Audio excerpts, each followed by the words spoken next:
आज तक रेडियो सुनता है सारा जहां। ज्ञान ध्यान।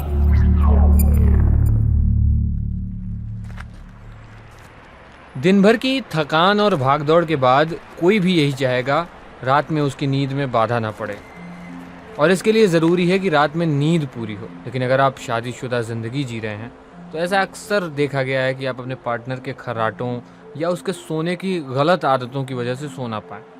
कहने को तो ये बहुत छोटी सी बात है, लेकिन इतनी छोटी सी वजह ही रिश्ते में दरार की वजह बन सकती है। एक रिसर्च के मुताबिक अगर आप पार्टनर के खर्राटे की वजह से बार बार उठ जा रहे हैं तो आपको sleep anaemia, mood swings, focus का अभाव और पर्सनैलिटी में चेंज जैसी समस्याओं से जूझना पड़ सकता है। ऐसे में स्लीप डिवोर्स इसका एक सॉल्यूशन हो सकता है। लेकिन सवाल है कि ये है क्या, और ये कैसे इस समस्या से मुक्ति दिला देगा। नमस्कार, आप सुन रहे हैं आज तक रेडियो। मैं हूं रोहित अनिल त्रिपाठी और ये है हमारा स्पेशल पॉडकास्ट ज्ञान ध्यान। स्लीप डिवोर्स टर्म भले ही सुनाई देने में नया है, लेकिन इसका चलन काफी पुराना है। अमेरिका के इतिहास के अनुसार साल 1850 से अगले लगभग 100 वर्षों तक पति पत्नी एक कमरे में तो होते थे, लेकिन होटलों की तर्ज पर वहाँ ट्विन शेयरिंग बेड हुआ करते, यानी एक रूम में 2 बिस्तर। ये इसलिए था कि अलग अलग तरह के काम निपटाकर अलग समय पर कमरे में आए लोग एक दूसरे को डिस्टर्ब किए बिना आराम से सो सकें। यही हाल ब्रिटेन का था और रूस का भी।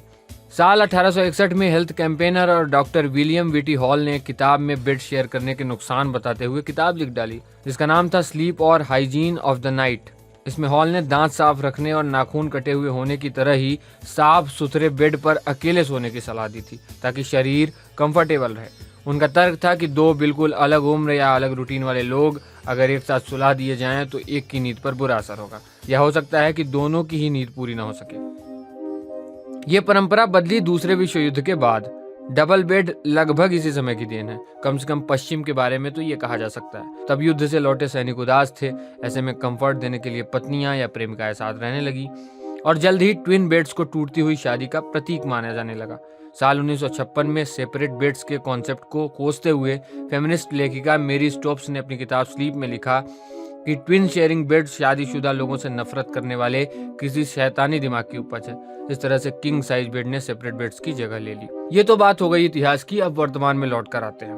पिछले साल स्लीप सॉल्यूशंस देने वाली कंपनी वेकफिट ने great Indian sleep score card जारी किया। इसके नतीजे बताते हैं कि भारत में 55% से ज्यादा लोग रात में 11 बजे के बाद ही सो पाते हैं और 8 घंटे से कम नींद लिए बगैर जाग जाते हैं।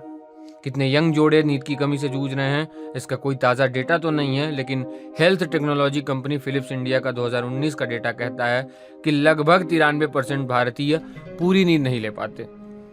इनमें भी 58% 7 घंटे से कम नींद ही ले पाते हैं। कम सोने का असर रिश्तों पर भी होता है। नींद की कमी से जूझते जोड़े छोटी मोटी बातों पर भी उलझ पड़ते हैं। साथ ही इससे कपल की इंटीमेसी भी प्रभावित होती है।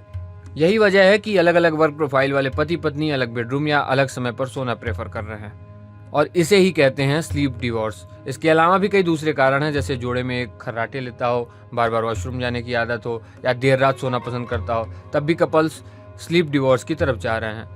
हालांकि अक्सर इसे रिश्तों में दरार की तरह देखा जाता है। ऐसे में कपल को बातचीत करके समझना होगा कि क्यों वो अलग सोना चाहते हैं। साथ ही इसे ट्रायल की तरह भी किया जा सकता है, ताकि जब चाहें पुराने सिस्टम पर लौटा जा सके। तो कुल मिलाकर स्लीप डिवोर्स वो एग्रीमेंट है जिसमें कपल्स एक कमरे की बजाय सोने के लिए अलग कमरा, अलग बेड या अलग समय चुनते हैं। पहले पश्चिमी देशों में भी इसे रिश्ते में अलगाव की तरह देखा जाता था, लेकिन अब वहाँ ये ट्रेंड बढ़ा है। अमेरिकी संस्था नेशनल स्लीप फाउंडेशन के मुताबिक लगभग 12 से 25% तक कपल्स अलग अलग सो रहे हैं, लेकिन वे खुलकर ये बात नहीं बता पाते, हिचकिचाते हैं। तो अब तक तो आप समझ ही गए होंगे कि स्लीप डिवोर्स में कपल साथ तो रहते हैं, लेकिन बेहतर नींद लेने के लिए कपल साथ न सोकर अलग अलग बेडरूम में सोना पसंद करते हैं। इसके साथ ही स्लीप डिवोर्स लॉन्ग टर्म या कुछ समय के लिए हो सकता है, जो कपल्स की इच्छा पर निर्भर करता है। जाहिर है इससे आपको पर्याप्त नींद मिलती है और कपल्स को अपना अपना पर्सनल स्पेस भी मिलता है। तो कुल मिलाकर बात इतनी है कि हेल्दी रिलेशनशिप के लिए ज़रूरी नहीं कि एक ही बेड पर सोया जाए, और इतना ही मतलब स्लीप डिवोर्स का भी है। तो ये था हमारा आज का ज्ञान ध्यान। आपको कैसा लगा बताइएगा हमें radio@aajtak.com पर। हम व्हाट्सएप पर भी हैं, 9953323303 हमारा व्हाट्सएप नंबर है। कोई सलाह हो, सुझाव हो या शिकायत हो तो भी आप हमें इसी पते पर भेज सकते हैं। आज के ज्ञान ध्यान के लिए साउंड मिक्सिंग कर रहे थे हमारे साथी अमृत रथ जी। मैं हूँ रोहित अनिल त्रिपाठी। अब मुझे दीजिए इजाजत। सुनते रहिए आज तक रेडियो।